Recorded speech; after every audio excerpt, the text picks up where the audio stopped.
Hey guys, so this video will be on Prismatic Evolution products that people really aren't talking that much about because we don't have a lot of actual information that's released, and we don't know the details of the product and know the type of everything else. And Prismatic hasn't even been released yet, but I do think that some of these products, based on the names, Pokemon is pretty predictable because they do kind of repeat the same sort of products.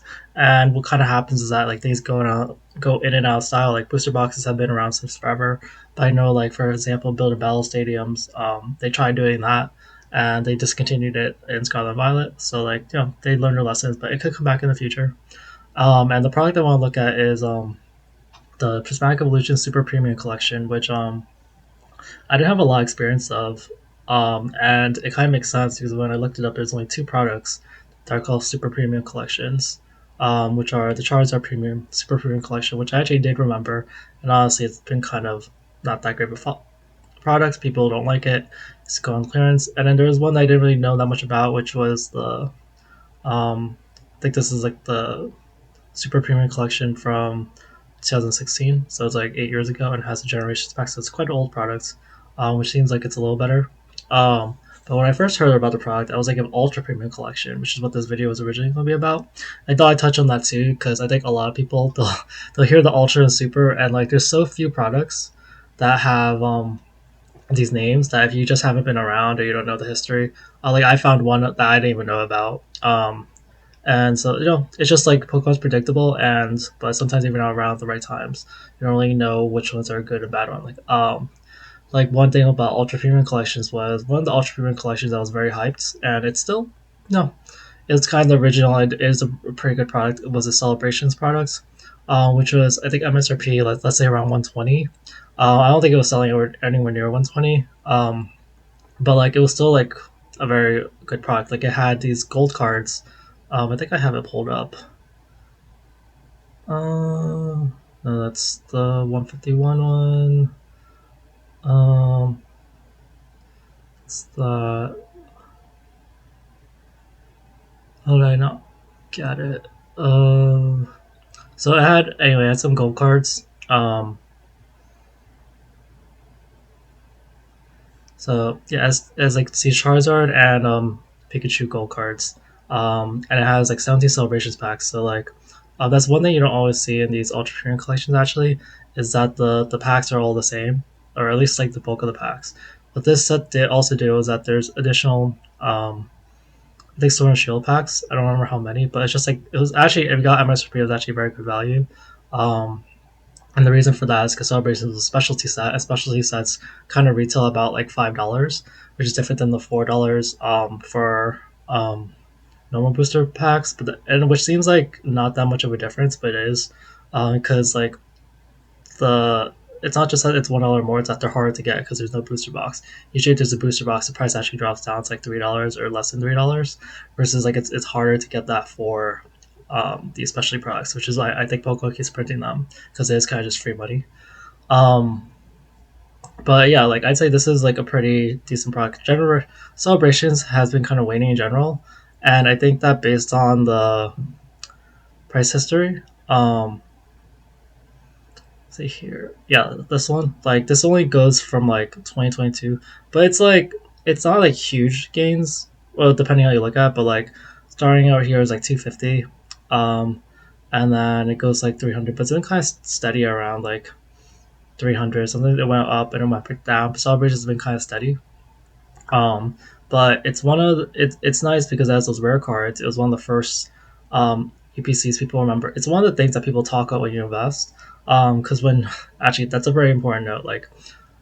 Everyone talks about booster boxes, but the amount of times you do hear people considering things that are investments, and investing channels and are immediately discarded are kind of a sign that they might be good investments. Because if people know about them, if they're on their mind, and in the future when people look at them, they'll actually search for them. Because a lot of collection boxes they have just no they might be worth at the time, especially your opening, but they'll be oh this random Pokemon, 4 pack thing, and it could have this a special thing, even evolving skies, but no one's gonna look that up in the future, because because like why are people opening stuff in the future, getting stuff in the future? Because they want to buy because that's good value, it's memorable, or maybe it's like a booster box, which like they're trying to get packs out of it. They want packs out of it, like they want the optimal thing. A collection box usually doesn't have that. Um, so yeah, so just to continue on the ultra premium collection routes, like the ultra premium collections I found were this. I knew about the this celebrations one, and the next one that was floundering for quite a bit was Charizard one, and this was they tried to do metal cards again. And Charizard's really popular, so this thing out of the gate was like I think MSRP was like similar, but um, it was like kind of floundering in terms of like what like actual sales later on. Like people were stuck with it. I heard that you could get for less than $100. I think this is it, but basically it doesn't have like a specialty set sort of pack. So all the packs are immediately worth less. I know that like now Sword and Shield's all popular and stuff, but when this was released, like it's like all these cards like no, they're worth automatically $1 or less. And that's like 14 packs. That's quite a lot, and there's probably a bunch of packs you don't want. Um, like at some point, like Fusion Strike was not desired at all, and I know Vivid Voltage was more so, and Chilling Reign wasn't as. You get these Charizard cards, which are kind of reprints of some existing cards, I think. Um, but yeah, it just like people saw the hype from Celebrations, and they're like, "Oh, Ultra Premium Collection, I want to get it on this time because I miss Celebrations." And then it didn't really work out. Like even right now, I think it's making a comeback, but it's still like it gets tricky because like some people probably bought this 200. Same thing with Celebrations. People probably bought Celebrations at like 300, 400, and it's kind of finally back there. But a lot of people probably sold early and just lost money. So that's why you have to like a lot of these things like they're definite buys around MSRP. Like I would buy Celebrations MSRP like any day. The Charizard UPC is more questionable because it's more like a hype thing at that point. Like you're not really sure of the value, and then you have to think about are these things that are going to be left for on clearance, and a lot of times they are. It kind of depends on the market you're in. Like 151, that one was like honestly, this is a pretty good product too because it has just specialty packs, the best set, 16 packs of them, and then there's like some good promo cards, and it was selling at like what was it, Costco for like $90 for the longest time. But even then, like that was kind of low price. It didn't go as low as the Charizard UPC, but now like you can see like it actually is a pretty good set. I know we're in a bull market, but it's going for quite a bit more. So like yeah, I think UPCs have kind of they've established themselves as some of them are really good, and so I think the Celebrations UPC and the Ultra Premier, the 151 UPC are established as like, hey, these are the things to possibly hold on to. But like, there does seem to be a policy of stealing until a lot of time later on. So like, I don't know what the how they compare booster boxes, but like these are definitely some of the better ones. If you're gonna invest in UPCs, you want to invest in the better ones, and you usually want to get in at like less than MSRP, so you know it will appreciate. Because I think that they definitely have a potential to easily reach like the 200, 300, 400 sometimes, at least 200, and so you'll definitely make your money back, or you'll get. But after that, like it's questionable if you should sell or not. The Charizard UPC like it could go up in value, especially with the Sword and Shield packs. But right now, I think it's more the Sword and Shield packs. Like and as supply goes down, but it's just not as good of a product like as these two. And then what else do they have? Like yeah, I never even heard this Zamazenta one. But yeah, like sometimes the promos are worth a lot, but the promos sometimes they aren't really worth that much. But do I have the Zamazenta one? All these tabs are a little disorganized. Yeah, I think this is what it was. It just has a bunch of like crappy um Sword and Shield packs. Like I think this like Sword and Shield base, and yeah, like there's not really much going for it. So like like this is like I've never heard of this, and it's for a reason because like it's not really that good of a product. I'm guessing MSRP was around like 120, 140, and yeah, it's kind of floundering. Like no one, I don't think people are gonna look for this. Like it'll gain value eventually, but just because like it's just over a time thing. But I would not take this as like a better investment. I'd be like, okay, 151 and Celebrations look better. Charizard UPC is a little meh. Zamazenta is kind of meh. This Tarabago is like, yeah, I think most people knew this would be a flop. Um, yeah, people don't like this as well because The packs are not that good. Like there's like they're just like normal packs, so they don't have the premium. And can I zoom in? Can't really zoom in. And then these promo cards are kind of iffy too. They're not even like well loved Pokemon, and like this like the other ones had like Charizard, Pikachu reprints, and like Mew and Mewtwo. Those are great, but these are like Lapras and these other random like they might be okay Pokemon, but they're not going to be as good. And then like these values have not these packs are not appreciated at all, so they're only worth like $3. So yeah, this is not that's definitely not worth the price tag. It's something that you can expect Purina to go be less as MSRP, and yeah, you could get this for like $90. That seems to be the price to get like a lot of these things. It seems like a lot of times it doesn't drop below 90. I think the Charizard box dropped maybe a little below that. But yeah, like if you want to get in on these, like I would get a dip, maybe get a case or whatever. And then I think there was like two other ones. There's like this Hidden Fates Ultra Premium Collection, which is doing pretty well, but it's also pretty old. Um, and Hidden Fates is kind of a popular set too. So I don't really know timeline of all this and all, but like this follows the basic format of like it's has like especially sets, so they're worth more. The cards are kind of nice. These are Rayquaza at least. The other two I'm like a little iffy, and yeah. So right now it's 1300, but like I don't really have the historical data to really look at how this is done. But yeah, this is kind of the potential of like a lot of products that just age long enough. Um, and I think there was like this uh Greninja one that GameStop put out. Yeah, this one, and this one was it's kind of a mixed bag. Um, but yeah, I think it also has the mixed pack thing, and it has a Greninja card, but it's a little flowery. I would probably this over the Tropicos one. I'm a little iffy on this. So like the strongest sets seem to be like the Hidden Fates, the Celebrations, and then the 151, and then the questionable ones are the mixed pack ones. So that's how I would like price ultra premium collections. And then now let's get to the Prismatic. So I thought that Prismatic was going to get ultra premium collection, and oh yeah, so this is the celebrations stuff. These are the two gold Charizard and Pikachu, which are hyped up, and there's these gold um, Pikachu and Pokeball. And you see how you get some celebration packs, and you get mixed packs, but these are like extra. Like these, I think these are basically free packs. So this product was just crazy.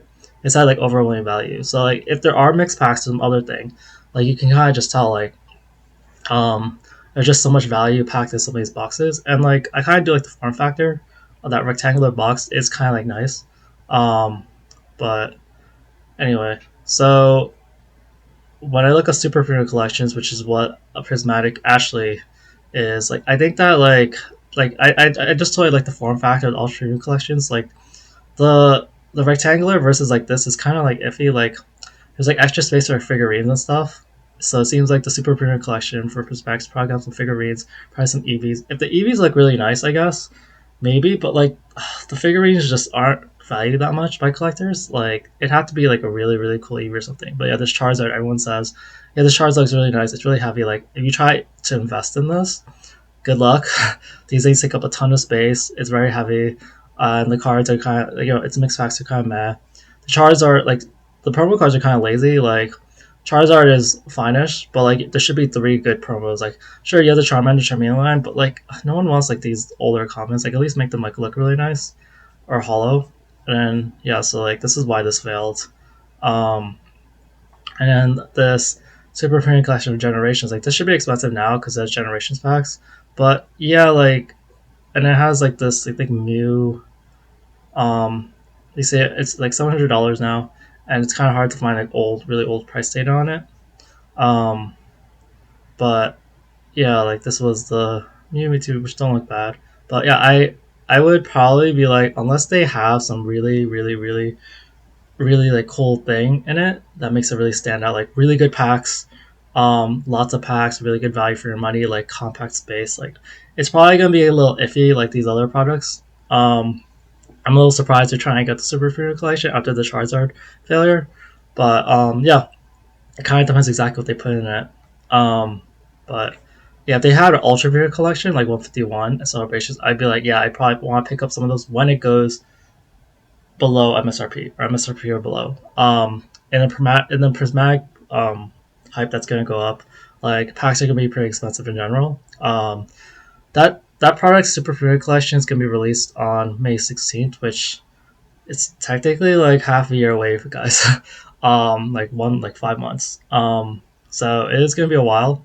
Um, but yeah, I think if Prismatic prices are still sky high, like it'll sell because it just has Prismatic packs in it, and there'll be some hype on some of the promos for some while, and people make rating plays and all that. But like ultimately, like I'll be like, people probably aren't gonna like remember it or be like, oh yeah, that's such a great product, unless like something happens. Um, because that's what happens with like that's why like it's always investing long term in like the auxiliary products is kind of iffy sometimes. Like I already tell people there's like hierarchy, and just to give you like a predictability thing, like a lot of the products of Terrestrial do map what they had in 151. Like there's the poster collection, there's the booster bundles, there's the eat normal ETBs, there's the mini tens. I think there's like text sticker too. Or did they not have that? I don't really remember. But they had some like three pack thing, and maybe they'll have some like random promo card thing like these Zapdos Alakazam box. But like the text stickers have definitely been like a thing in other sets, like they have for Paldean. Um, so yeah, I don't think it would be the main big product of Prismatic. Um, for something like Prismatic, which it's gonna be a really good set, like it's probably gonna have like some crazy product go up really high, like 200, 300, $400, and then go back down. But then long term, like, what do you want to hold? And you're going to want to hold something that, like, actually has, like, better value over time. Like, I don't know if it's going to be booster bundles. Because booster bundles are just, like, safe because they're cost effective and they're space effective. So you can hold it for 10 years very, very easily. And people will definitely look for booster bundles. So I think that's one of the higher things to buy. These ultra premium collection stuff, they're like gonna be less than booster boxes, but some of the things will have booster boxes that they make it even more valuable. So these are just factors to consider. And I think the last thing I'll touch on is just like there's also this premium figure collection, which I tried looking it up and I just saw like all this random products. But the one I did remember with like a figure collection that was like it was pretty hyped, and I guess it's done okay. Like it was retailing for like $25, so I guess like if it's 45 now, then maybe you doubled your money since then. It's only been like a few years. But this was hyped, and this is one example. It's like, oh, the actual product has to be good. Like the promo of this RCS, I can't really zoom in, but it looked really good. But the big thing was there was a Cosmic Eclipse pack, at least some of these. And I say some of these because yeah, Pokemon does have collection boxes. Like they don't always make it consistent, but that also makes it hard to sell because people are like, I don't want to guess what packs are in there. So that's also another reason why you want things with like just a single, like the same pack throughout. So then people don't question, like they know that there's like 14, 15 packs of the same pack. But when like they do weird things like this where they have like the mixed pack scenarios are always the sort of scenarios where Pokemon's like, well, yeah, we're just gonna switch the packs up because we can. Because we're just trying to like get rid of inventory, and because that's what people do. Like there's RCS tins, right now that people are buying for 2022 with like evolving skies, but there's some that don't have evolving skies. Some of them even get like Scarlet Violet stuff, I think, or maybe not. I might be hearing that wrong, but like these are just things to consider. Like I don't think that necessarily like these figure and super premium collections will be a big deal. But I am looking forward to see which prismatic evolution stuff I want to hold long term. Anyway, that's it for me. Hope you guys have a good holiday. Thanks. Bye.